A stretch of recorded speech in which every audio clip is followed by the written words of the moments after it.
Audric Estime because this obviously affects Javonte Williams. And yesterday, Audric Estime operated as the number one running back for the Denver Broncos. Meanwhile, Javonte Williams, barely a blip on the radar. He played a season low 16 snaps. This is a guy playing over 33 snaps a game throughout the year. 16. He had 3 total touches for 7 yards, 1 rush for 1 yard. Normally, he's getting 14.6 touches per game.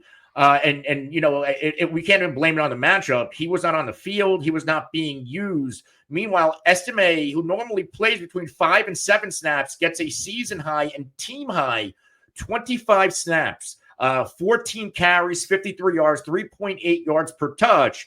In the tough matchup, is this a turning of the page? We know Javonte Williams is not tied to the Sean Payton regime. Are we seeing now this backfield now shift to Audric Estime? And if so, I get the rest of the season schedule is not great, but if he's getting this type of volume, he's a number one priority waiver wire add this week. Yeah, always liked Estime. Definitely have a lot of best ball shares. Notre Dame guy. Also, again, I've mentioned this before. Played at St. Joe's Montvale in New Jersey. Huge parochial Catholic school up there. So this guy, is a huge guy, beast, and we've just kind of been waiting for him. He was banged up in spring, in training camp, then got hurt again during the season. He was on the IR, so he's kind of been waiting for his chance. And Javonte's had his chances, and he just hasn't capitalized on it. Just for whatever reason, Javonte Williams had that one good year, and then tore his knee up a little bit, and it just really hasn't been the same guy since. But maybe he was a little bit overrated by the fantasy community to begin with anyway. So, he didn't play the first 3 drives, and Jaleel McLaughlin was in. Then Estime came in and had carries of 8, 6, and 10, and they kind of went with him, for the rest of the game, played 70% of the snaps in the second half. So, Estime was the lead guy. It was, Javonte, 1 carry for 1 yard, McLaughlin 2 for 12. So, kind of erased. Javonte ran more routes, but just by 6%.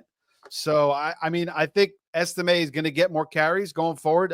Sean Payton's already suggested as such. So, this is the guy you definitely want to go after this week, spend a decent amount because we only have a couple of weeks left. There's not much time left. So, go get Estime if you need running back help, especially.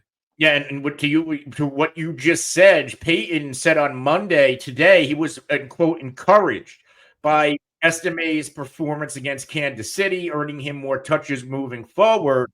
He has yet to receive a target this year. So, unless that changes, and I don't know if it does, he's not going to have any PPR floor. He's probably going to need a touchdown to really give us true value. But with the running back position, it's volatile. We have teams on bye weeks. You have to pick this guy up. And even if you don't need a running back, and if you have an expendable guy on your roster or an open spot, pick up Audric Estime to block another league mate from getting him. Again, the rest of season schedule, you got Atlanta, Vegas, Cleveland coming out of the bye, Indy in the fantasy week 15 playoff. And then week 16 and 17, the Chargers and Cincinnati, both teams top 9 against the run. Now, again, matchups aren't great, but matchups aren't everything. If you give me, maybe by that time he's getting 14 to 18 touches per game, you can absolutely use him in the flex spot. So we're picking up certainly Audric Estime off waivers. Yeah.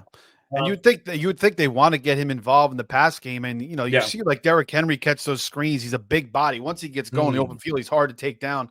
So they'll get him a little bit involved in the passing game. Yeah. And, Audric Estime, excellent pickup this week. Before we get into the next waiver priority, we have Trone Force in here saying,